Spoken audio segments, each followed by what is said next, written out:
una cosa que recuerdo y que quiero recordaros es que necesitamos manos, ¿vale? Entonces, tú sabrías, por ejemplo, poner a grabar el vídeo y subirlo a YouTube, para prepararlo y subirlo a YouTube. Probablemente sabes. Pues estaría bien que me dijeras, para que yo no tuviera que estar pendiente de esto. Y así como otras cosas, ¿vale? Podemos ir pensando en de qué maneras puedo yo servir en la iglesia, ¿vale? Es importante, no porque yo no lo haga, que también, porque se me va la cabeza, como habéis visto, sino además porque así tenéis la oportunidad de servir en la iglesia, ¿vale? Estamos en Romanos capítulo 8 y no sé si recordáis, decíamos al principio cuando estábamos empezando a estudiar el libro de Romanos que esta carta de Pablo a los romanos es espectacular. Lo llaman los teólogos la catedral de la doctrina cristiana. Es una exposición. Normalmente Pablo, cuando escribía una carta a los tesalonicenses, a los corintios, a Timoteo, los escribía por un motivo en concreto y para atajar un asunto en concreto, por algo en específico que él quería, en lo que él quería enfocarse. Pero la carta a los romanos él la escribió porque quería dejar claro qué es lo que creía. Es la exposición de su doctrina, ¿vale? Entonces él se esmeró mucho en presentarlo todo de una manera lógica, organizada, teológica y pues en orden, ¿no? Si decimos que Romanos es la catedral de la doctrina cristiana, en donde nos metemos hoy, en el capítulo 8 de Romanos, es el santuario dentro de la catedral, es la capilla interna de la catedral, donde podemos admirarnos de realmente cuál es el mensaje central que Pablo quería dar a los romanos y por medio de Pablo el Espíritu Santo quería dar a todos los creyentes. Así que donde vamos a entrar hoy es algo importantísimo. ¿Recordáis? En los primeros 3 capítulos estábamos hablando de que todos y cada uno de nosotros no merecemos otra cosa que la ira de Dios sobre nuestras cabezas por nuestro pecado, pero en cambio Dios ha escogido salvarnos por medio de los méritos de Cristo, a pesar de nosotros. En los capítulos 4 y 5 nos enfocábamos en la justificación por la fe y cuál es la importancia de poder seguir ya no a Adán, que nos llevaba a la muerte, sino a Cristo, que nos lleva a la vida y cuyos méritos nos podemos apropiar solamente por la fe. Y ahora continuamos con este mensaje. Los capítulos 6 y 7 que acabamos de ver, hemos estado hablando mucho acerca del pecado y de la muerte, ¿verdad? Y de la ley como algo que el pecado se aprovechó para llevarnos a la muerte.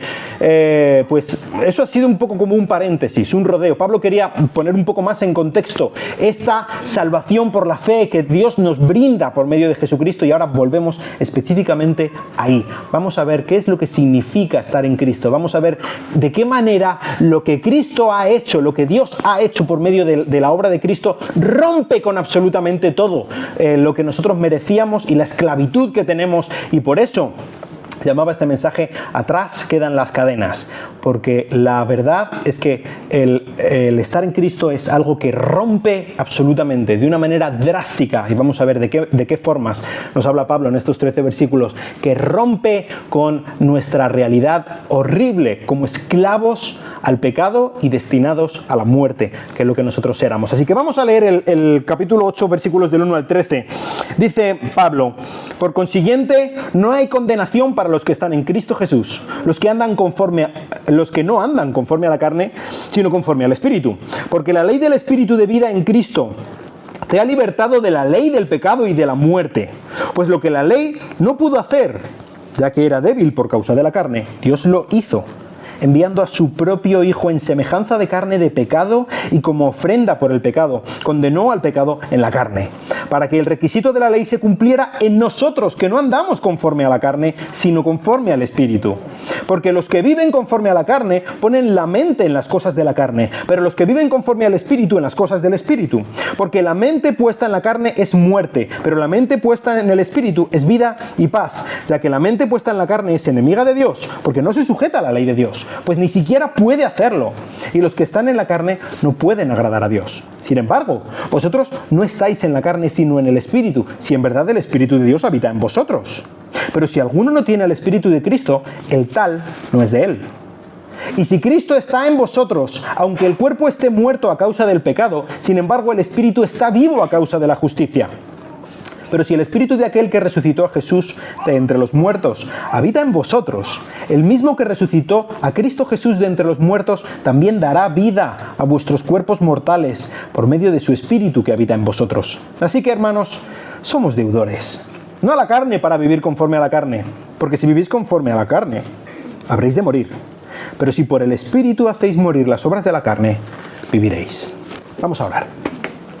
Señor, gracias por este texto, gracias por los privilegios y el cambio drástico que tú has hecho en nosotros, por medio de la obra de Jesús, por medio de la obra del Espíritu Santo, y te queremos dar gracias por habernoslo revelado, por darnos esta seguridad, por haber roto nuestras cadenas y por ahora poder seguir a un Señor tan bueno que pues no nos llama esclavos, sino que nos llama amigos y nos llama hijos. Gracias, Señor. Habla por medio de mí. En el nombre de Cristo. Amén. Pues hay... fíjate que estaba pensando dónde está el este para pasar el PowerPoint. Pues Pablo nos da varias maneras en las que podemos ver claramente que las cadenas han sido rotas. Y para empezar, en los primeros versículos del 1 al 4, Pablo nos habla de nuestra nueva identidad. Antes, por nuestra, ¿os acordáis? Por la guerra interna que teníamos, por la carne que nos llevaba esclavos a pecar, a desobedecer a Dios y por lo tanto al barranco, a la muerte. Ahora Pablo dice, no hay condenación para los que están en Cristo Jesús. Ya no hay condenación. Esto hace referencia, por ejemplo, a lo que veíamos en el capítulo 5, hablando de Adán. A partir del versículo 12 dice Pablo, por tanto, tal como el pecado entró en el mundo por un hombre y la muerte por el pecado, así también la muerte se extendió a todos los hombres porque todos pecaron. Y esta era nuestra situación. Nuestra situación es, por nuestro pecado y por el pecado de nuestro primer padre, merecíamos, todos nosotros, por nuestros propios méritos. No estoy hablando de la humanidad así en general, ¿no? Qué mala es la humanidad. No, estoy hablando de ti y de mí. Merecíamos la muerte, la ira de Dios, la sentencia capital sobre nuestras cabezas. Pero ahora Pablo dice, no hay condenación. Esta es una sentencia absolutoria. Hemos sido absueltos de la condena a muerte que pendía sobre nuestras cabezas. Y ahora lo que Pablo lo está diciendo como si fuera una imagen forense. Básicamente el argumento que Pablo ha dicho es verdad que nosotros merecíamos esa muerte, pero hay alguien que ha vivido una vida perfecta, no merecía la muerte, pero ha pagado la muerte. Por lo tanto, él ahora puede pagar por la muerte de otro, puede expiar, puede ser el cordero sustituto por nuestra muerte. Así que si nosotros nos agarramos a eso que Él ha hecho por nosotros, podemos ser libres y absueltos, no de una manera injusta, sino porque alguien ha pagado nuestra deuda. Por lo tanto, dice Pablo, independientemente de todo lo demás, nuestra identidad, nuestra situación delante de Dios ha cambiado drásticamente. Y ahora no hay condenación para nosotros. Es verdad que seguimos en esta lucha, en esta tensión, como decía Pablo en el último versículo del capítulo 7. Yo mismo, por un lado, con la mente sirvo a la ley de Dios, pero por el otro, con la carne, a la ley del pecado. Es verdad que seguimos luchando, es verdad que seguimos pecando. Y es una cosa extraña, ¿verdad? ¿Cómo que hemos sido absueltos de la pena del pecado si seguimos pecando? Quizá nuestra experiencia dice otra cosa muchas veces. Quizás seguimos cayendo, quizás seguimos luchando y fracasando, pero no hay condenación para nosotros. Todos los que hemos puesto nuestra confianza en Cristo hemos sido absueltos. Dice el versículo 2, porque la ley del Espíritu de vida en Cristo Jesús te ha libertado de la ley, del pecado y de la muerte. Fíjate que aquí entra en acción alguien más. Hemos estado hablando hasta ahora de lo que hacía, de lo que Cristo hizo por nosotros, ¿verdad? Aquí entra en acción alguien más, y es el Espíritu Santo. El Espíritu Santo es el que nos ha dado le llama el espíritu de vida. Es el que da vida en contraste con nuestro propio pecado, que da muerte. Así que básicamente lo que está diciendo Pablo es que nosotros antes vivíamos en la esfera, en el reino de la muerte, pero hemos sido rescatados por los méritos de Cristo, pero esos méritos han sido aplicados a nosotros y ahora hemos sido arrancados de las fauces de la muerte y hemos sido incluidos en el reino de la vida, en la esfera de la vida que Cristo logró por nosotros y el Espíritu ha aplicado a nuestros corazones. Y esto es, si te das cuenta, esto es una obra trinitaria. Todas las obras de Dios las lleva a cabo por medio de su Trinidad. Cuando hablamos de la Trinidad, esto es un concepto que muchas veces hemos oído hablar, pero que no digo que sea difícil de comprender, digo que es imposible de comprender, porque Dios es Dios y nosotros no. Y si Dios fuera tan sencillo como para que nosotros pudiéramos comprenderlo, entonces no sería Dios. Pero Él es Dios, pero Él se ha revelado de tal manera que Él nos dice que Él solamente es un Dios. Solo hay un Dios, no hay tres dioses. No. Solo hay un Dios, el creador de los cielos y de la tierra, que merece la gloria absoluta. Pero este Dios existe en forma de tres personas diferentes. No es que cada una de esas personas sea un tercio de Dios. No. Cada una de esas personas es Dios completamente. Cristo, el Hijo, es Dios completamente. El Espíritu Santo es Dios completamente. El Padre es Dios completamente. Pero los tres están unidos en un vínculo de amor y de compañerismo perfecto. Y los tres son Dios. Así que, ¿lo entiendes? No sé si lo entiendes. Yo no. Pero lo acepto. Porque Dios no me pide que lo entienda. Dios se ha revelado y yo pues debo aceptar la manera en la que Él se ha revelado a mí. Y está bien que haya cosas que no entiendo. Yo puedo aceptar la manera en que Él se ha revelado y adorarlo, porque Él es Dios. Cuando vinieron los magos de Oriente a adorar a ese, allí en el pesebre, que había un niño que se hacía caca y a la vez era el Dios soberano, el creador de los cielos y de la tierra, no intentaron entenderlo, lo que hicieron fue inclinarse y adorar, y eso es lo que debemos hacer. Así que Dios mismo se ha puesto en acción al completo, las tres personas de la Trinidad. El Padre es el soberano que lo organizó, el Hijo vino y pagó por nuestros pecados, y el Espíritu aplica eso a nuestras vidas, y de esta manera nosotros podemos ser liberados de la muerte y sacados y injertados en el reino de la vida. Por lo tanto, esto hace que nuestra identidad, donde tenemos nuestras raíces, cambie completamente. La ley de Moisés dice, versículo 3, que era débil por causa de la carne. No pudo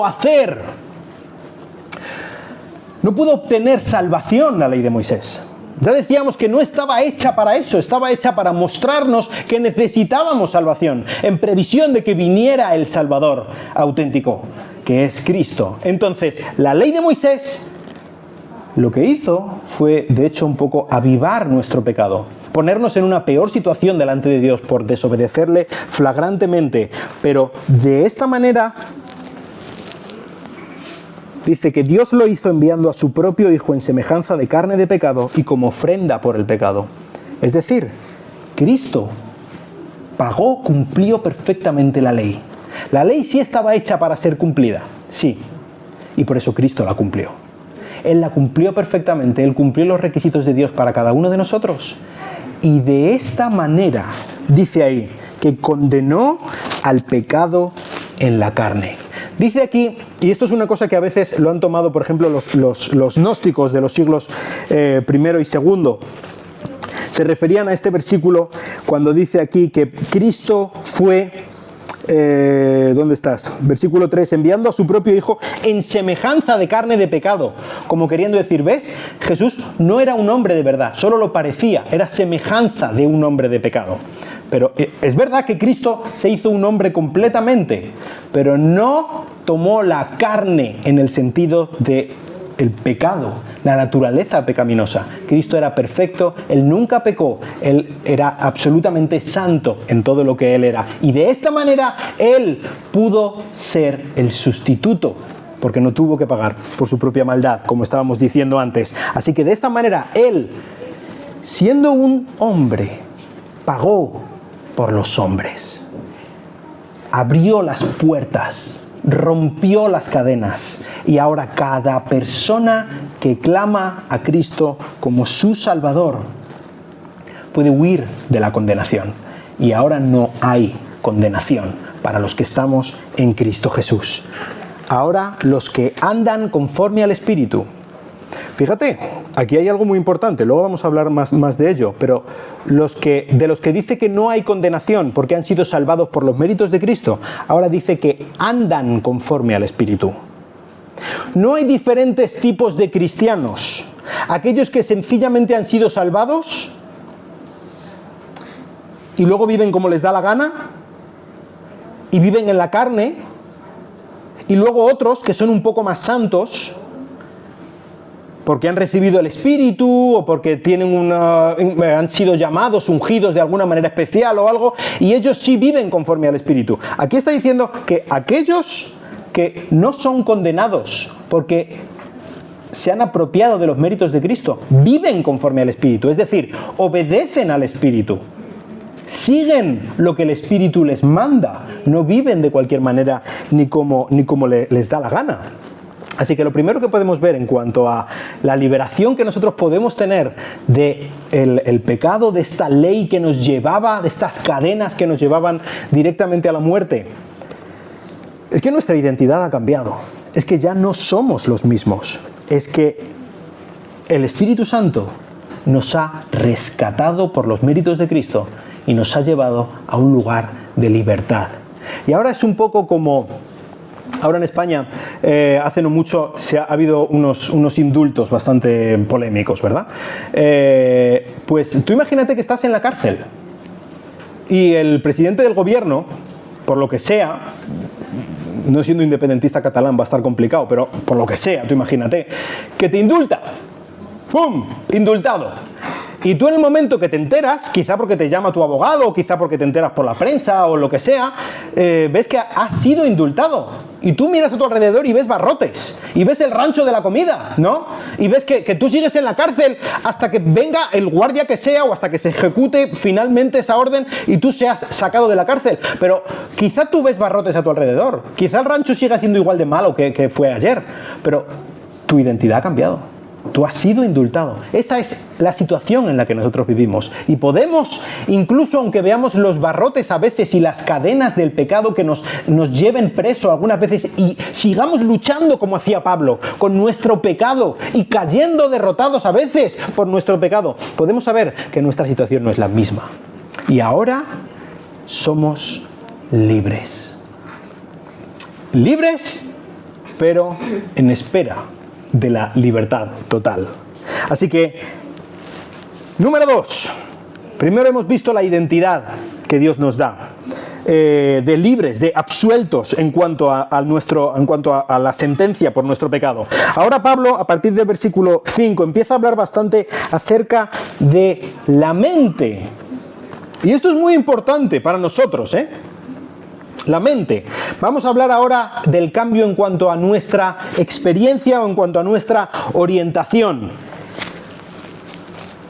Pablo habla mucho aquí acerca de la mente. Dice, los que viven conforme a la carne ponen la mente en las cosas de la carne, pero los que viven conforme al Espíritu, en las cosas del Espíritu. Antes Pablo estaba diciendo que andan conforme al Espíritu. ¿Cómo se anda conforme al Espíritu? Pues el primer paso es poner la mente en las cosas del Espíritu, ¿vale? Muchas veces en cuanto a nuestra experiencia religiosa, pensamos que lo que debería pasar para nosotros, para que yo pueda ser un buen siervo de Dios, necesito una experiencia mística, ¿no? Y es que aquí en esta iglesia tenemos las luces muy fuertes. Hay que poner las luces más flojas, una música envolvente, ¿no? Hay que meter aquí un grupo de alabanza que lo ocupe todo esto. De hecho necesitamos otra iglesia solo para el grupo de alabanza. y que lleve mi alma a adorar y que yo pueda tener una experiencia mística y que Dios mismo me hable con voz audible, ¡ay! Oh, entonces con una luz y que el pastor grite más y que haga un llamamiento aquí, la gente llorando, y que de esa manera podremos servir a Dios consecuentemente. Podremos vivir conforme al Espíritu si yo me veo en las circunstancias apropiadas, si tengo una experiencia apropiada, entonces yo viviré conforme al Espíritu. Y aquí Pablo está diciendo cuál es la receta. ¿Cómo vives conforme al Espíritu? Poniendo la mente en las cosas del Espíritu. ¿Qué significa poner la mente en las cosas del Espíritu? ¿En qué estás pensando? Cuando habla de la mente, habla de la orientación de tu vida, habla de las decisiones que estás tomando, habla de lo que estás escuchando, lo que estás procesando con tu corazón, y esto, desde luego, se ejemplifica, sale afuera con lo que tú haces. Pero todo comienza con decisiones. Todo comienza con tener una buena perspectiva, una cosmovisión adecuada de cómo funciona el mundo. Y por lo tanto, vivir así. Si nosotros estamos poniendo la mente en las cosas de la carne, como dice ahí en el versículo 6, la mente puesta en la carne es muerte. ¿Cómo pongo mi mente en las cosas de la carne? ¿Con qué estás alimentando tu mente? ¿Qué es lo que ves? ¿Cuáles son los consejos que tú escuchas? ¿De redes sociales? ¿De la televisión?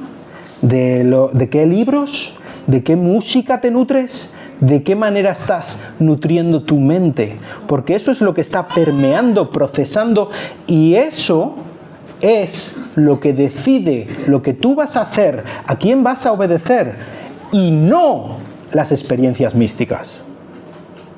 El que tú puedas tener un momento en el que lloras como una Magdalena y dices, sí Señor, yo puedo cambiar. Es verdad que Dios puede utilizar algunas circunstancias en tu vida para hacer un cambio sobrenatural en tu vida, pero normalmente no funciona así.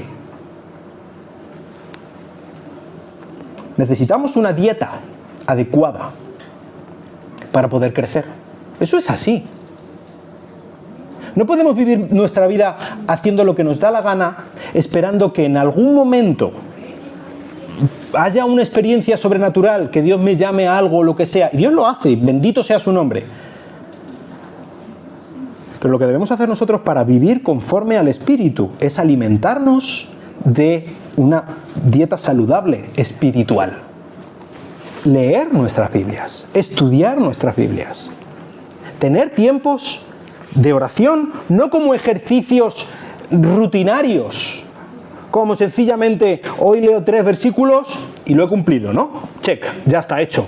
Y luego voy a orar la misma oración de ayer y fue la misma de antes de ayer y la misma del otro día y del otro y del otro y del otro. Es como Ave María Purísima, ¿no? O es como estar rezando una y otra vez las mismas palabras que no dicen nada de mi corazón.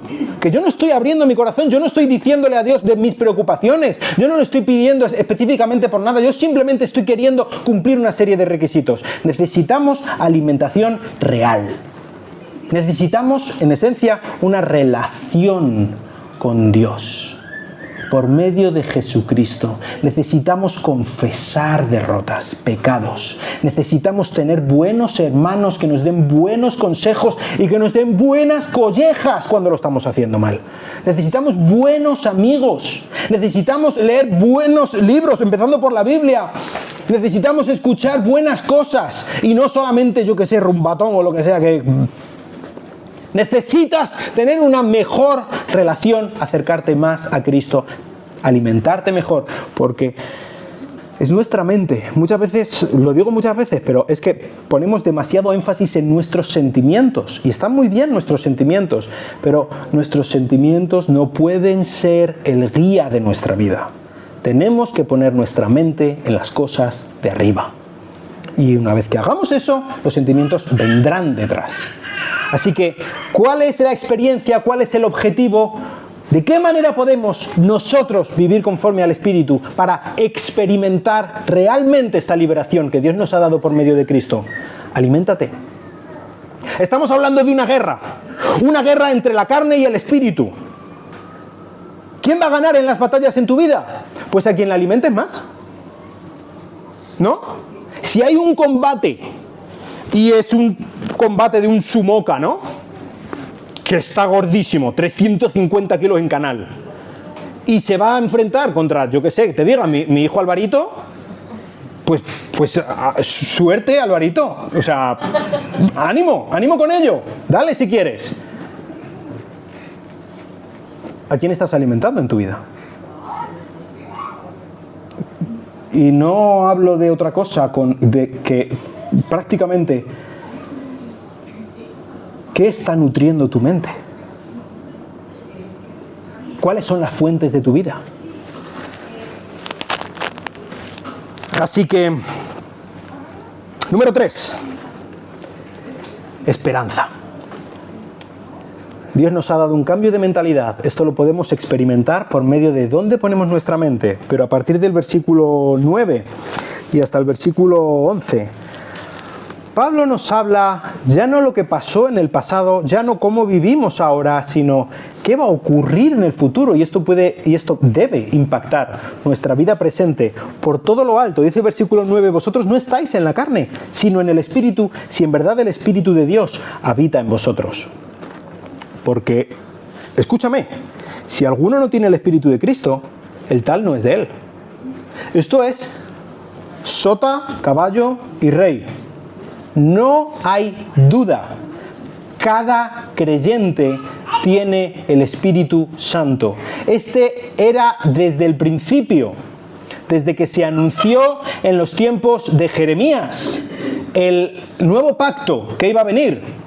Una de las señas del nuevo pacto es que Dios enviaría a su Espíritu para vivir dentro del creyente. Y esto es algo que quiero que entendamos todos, específicamente aquellos que venís de contextos carismáticos, pentecostales. Escúchame. El Espíritu Santo no es algo que solo tienen los supercristianos, no es una segunda obra de gracia. El Espíritu Santo no es solo para aquellos que han sido escogidos para llevar a cabo grandes cosas y para hablar a los millones de personas y que pueden hablar en lenguas y cosas por el estilo. Si tú no tienes el Espíritu Santo, está aquí diciendo Pablo, dentro de ti, es que no eres de Cristo. El Espíritu Santo no es un extra, no es un plus, es lo básico. Sin Espíritu no hay nada. Porque precisamente lo hemos estado viendo en el capítulo 7. Nosotros mismos no podemos. Estamos abocados al fracaso. Y el Espíritu Santo son los refuerzos celestiales que Dios envía a nuestras vidas para transformarnos desde dentro. Y esto es algo que Dios hace con todos y cada uno de los creyentes. Todos los que han puesto su confianza en Cristo tienen al Espíritu Santo dentro de ellos. Y fíjate, esto lo cambia todo, ¿eh? Esto lo cambia absolutamente todo, porque esto significa que tú no tienes que tener capacidades especiales, tú no tienes que tener una retórica y una dialéctica que, mira, se cae para presidente del gobierno, vale, ya directamente, ¿no? Tú no tienes que llevar una vida súper santa, tú no tienes que ser pastor, tú no tienes que... No, es que todo lo que necesitas para llevar a cabo la obra que Dios tiene preparada para ti, lo tienes, ya está. Porque no es el plus, es el base. Cristo ha muerto por ti. ¿Tú has aceptado el regalo que Dios te ha dado por medio de Cristo? ¿Eres salvo de la ira venidera? Si es que sí, no solo tienes la salvación, tienes la capacidad, tienes el llamado, tienes el honor de servirlo. Y si es que no tienes nada. O sea, esto no va de rangos de cristianos. No tienes que esperar a una experiencia sobrenatural en la que venga el Espíritu con poder y te pongas a hablar en lenguas o alguna cosa por el estilo. Eso ya lo tienes. Ya lo tienes. No esperes a nada más. Dios ya te ha llamado para servirlo. Ahora es el momento de que empieces a servirlo. Esta capacidad sobrenatural que te ha dado Dios por medio del Espíritu Santo es el mínimo, es lo básico que Dios te ha dado. Es decir, Dios ya lo ha hecho todo. No hay nada más que tengas que esperar. Así que, ¿qué esperas para servirlo? No hay más. Por la gracia de Dios, puede ser que en algún momento tú sientas en tu corazón que Dios te está llamando para alguna cosa en específico, porque Dios lo hace. Y Dios es sobrenatural, y no quiero, con mis palabras, restar ni un ápice de la sobrenaturalidad de Dios y del poder que Él tiene y del llamado efectivo que Él hace a algunas personas en específico.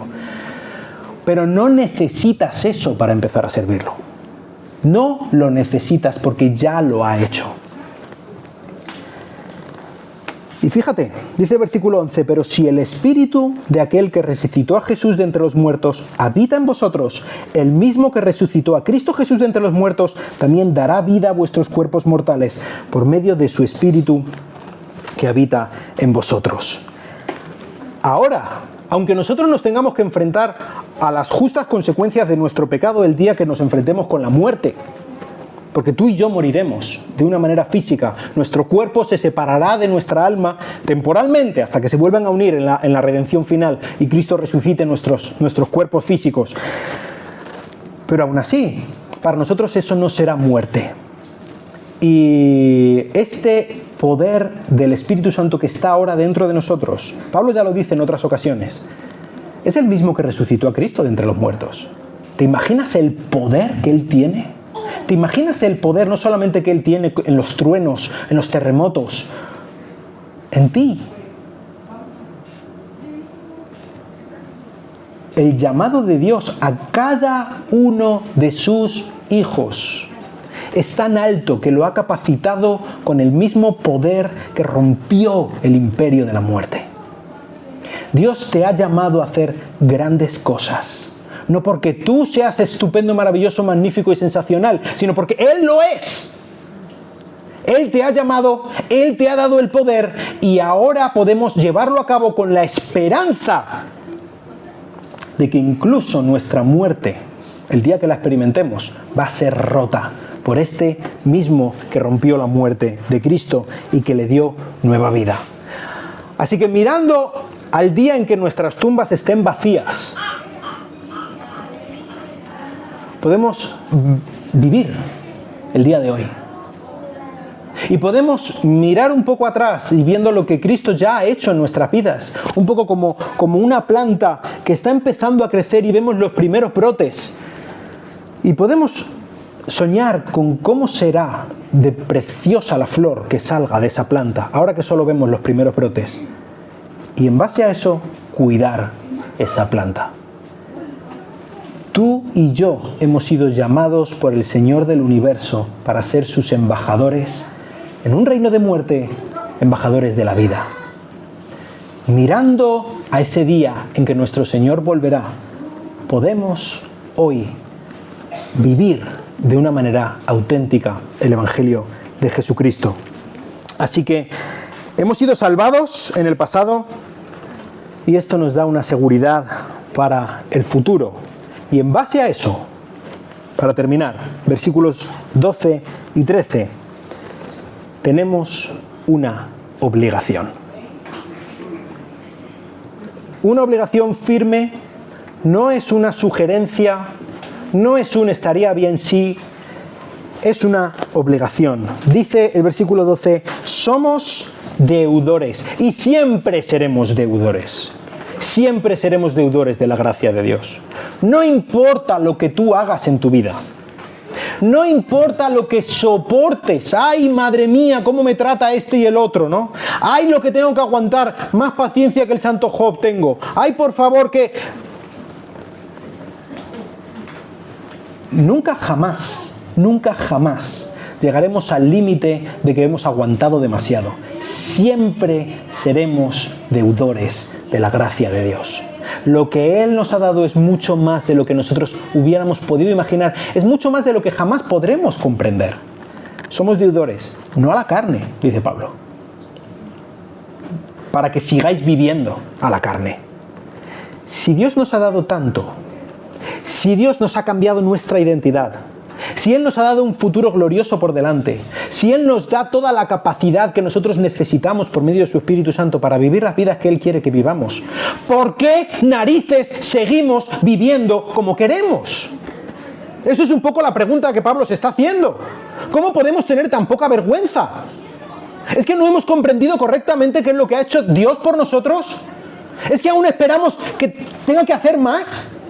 ¿Hay algo más que tenga Dios que hacer para que yo empiece a ponerme delante de Él cada día y rogarle que Él me ayude a vivir como Él quiere que viva y luego ir y hacerlo?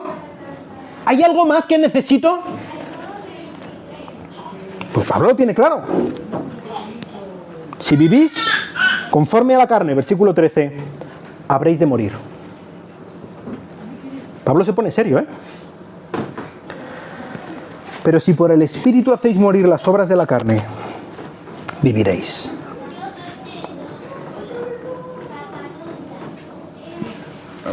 Voy a leer una parte del primer versículo y una parte del versículo 13, para que veamos un poco cuál es el arco que Pablo marca.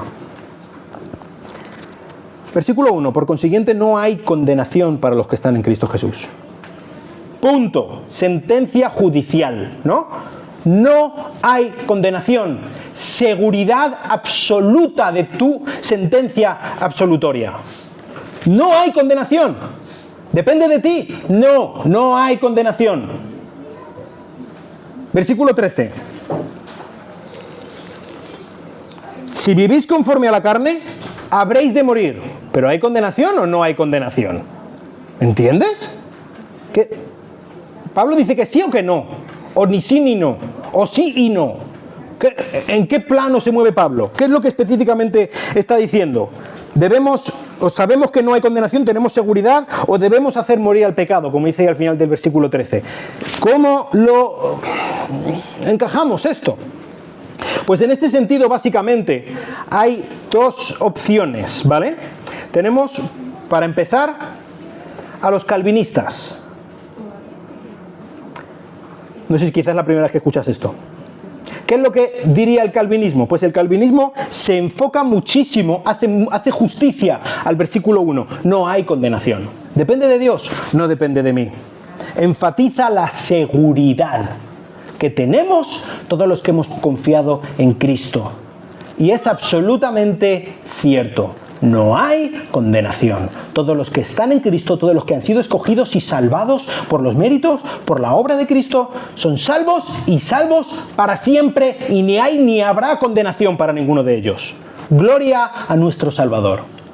Ahora, ¿qué pasa con el versículo 13? Pues aquí es donde hacen justicia los enemigos. Tampoco enemigos, los contendientes, los arminianos. Otro día hablaremos de esto. Ellos hacen justicia al versículo 13 y enfatizan la responsabilidad, ¿no? Si tú no estás viviendo conforme a la carne, vas a morir. Si tú estás haciendo lo que te da la gana, vas a morir. Tienes la responsabilidad de obedecer a Dios. Y si no, te atendrás a las consecuencias. Hacen justicia al versículo 13. Y es verdad. Pablo lo dice. Tenemos la responsabilidad de obedecer a Dios. Tenemos la responsabilidad de seguir, de hacer morir las obras de la carne, como dice aquí el versículo 13. Así que, ¿cómo lo encajamos? Pues Pablo enseña las dos cosas. No hay condenación para los que están en Cristo y debemos andar conforme al Espíritu.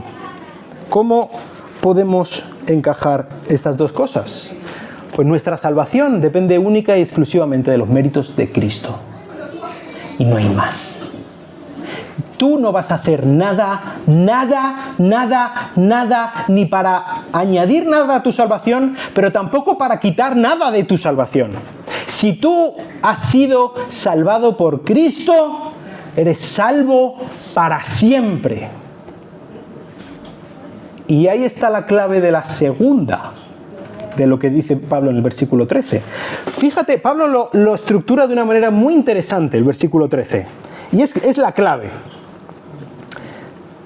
Si por el Espíritu hacéis morir las obras de la carne, viviréis. ¿Cómo puedes tú hacer morir las obras de la carne? ¿Puedes tú hacer morir las obras de la carne? No.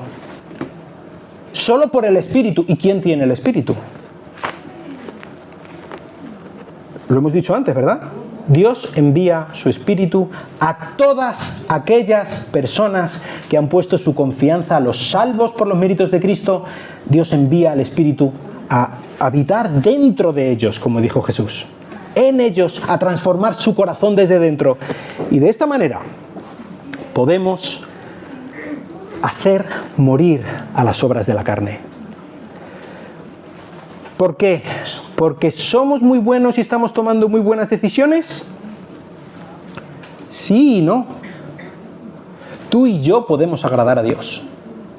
Tú y yo podemos tomar buenas decisiones. Pero únicamente podremos hacerlo por el poder que nos da el Espíritu Santo que habita dentro de nosotros. ¿Entiendes? Así que sí, el creyente hará morir las obras de la carne, cada día estará intentando y por medio del Espíritu Santo consiguiendo ser más como Cristo. Pero esto no es algo que obre para su salvación, sino esto es algo que evidencia su salvación.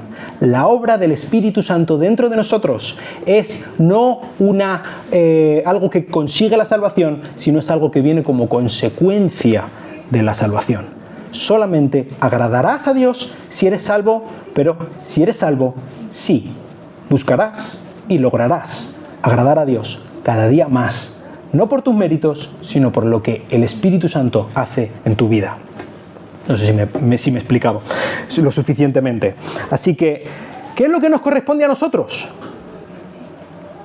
Entender bien qué es lo que Dios dice, comprender, leer su palabra, alimentarnos correctamente, tener una buena perspectiva ante la vida, por medio del estudio de la Biblia, por medio de arrepentirnos, de conocer nuestros pecados, depender del Espíritu Santo, querer obedecer a Dios y hacer morir las obras de la carne, identificar en esas cosas en las que estamos cayendo, escuchar a las personas a nuestro alrededor que nos ponen el dedo en la llaga, en eso que duele y no nos gusta que nos digan, pero es exactamente en lo que estamos fallando. Y confiar en Dios, confiar en el Espíritu Santo para vivir, para andar, no para ser pasivos, cristianos de sofá, sino para ser activos, emisarios, santos del Dios Santo. Y sea lo que sea, hagamos lo que hagamos, siempre recordar, estamos en deuda con la gracia de Dios. Así que la seguridad sin responsabilidad produce pasividad, pero la responsabilidad sin seguridad produce ansiedad. Nosotros tenemos tanto la seguridad de que si tú has puesto tu confianza en Cristo, eres salvo, como la responsabilidad de que como eres salvo, debes agradar a Dios haciendo morir las obras de la carne. Apóyate, agárrate a tu Salvador, agárrate al Espíritu Santo que Dios ha enviado a tu corazón si tú has puesto tu confianza en Él. Si tú no has puesto tu confianza en Él, como te decía antes, no tienes nada. Necesitas a Cristo. Quizás no llegase mañana, posiblemente. ¿Puede ser? Necesitas a Cristo hoy. No esperes a una experiencia sobrenatural. No esperes a que Dios tenga que zarandearte, que puede hacerlo y a veces lo hace, para que reaccionemos y para que tomemos una buena decisión y tengamos que pasar por un valle oscuro para poder tomar la decisión que Dios quiere que tomemos. Tómala hoy. Acude a Cristo, arrepiéntete delante de Él, pídele que Él te salve, y Él no solamente te salvará de la condenación futura, también enviará su Espíritu a tu corazón para romper las cadenas de nuestro pecado y que empecemos a vivir como Él quiere que vivamos. Vamos a orar. Señor, te doy muchas gracias por tu bondad, gracias por tu generosidad, gracias por Jesús, gracias por tu Santo Espíritu, y te pido que tú nos ayudes a comprender la gran salvación multifacética que tenemos en Cristo. No solamente nos has salvado de nuestro pecado, no solamente nos has salvado del infierno, no solamente nos has salvado de la muerte, no solamente nos has salvado de nuestra estupidez, es todo. Nos has dado a Cristo, que es un Salvador total, completo, absoluto. Te pido que tú nos ayudes a confiar en Él, que tú nos ayudes a ser suaves, a escuchar al Espíritu, a tomar buenas decisiones basadas en una relación contigo. Te pido que tú nos ayudes a ser una iglesia que busca agradarte, no porque busca sencillamente que tú la aceptes, sino porque sabe que tú la aceptas. Y pues nos ponemos en tus manos, Señor. Estamos para servirte. Sabemos que no necesitamos nada más de ti, que no exigimos nada más de ti, pero sí necesitamos todo de ti. Sabemos que tú ya nos lo has dado todo por medio de Cristo, por medio de tu Espíritu Santo, para poder llegar a ser las personas que tú quieres que seamos. Y te ruego especialmente por cada persona que está aquí, que no ha puesto su confianza en ti, que tú le ayudes a clamar a Cristo, que tú le ayudes a arrepentirse y saber que necesita a un Salvador y lo necesita hoy. Te lo pido en el nombre de Jesús. Amén.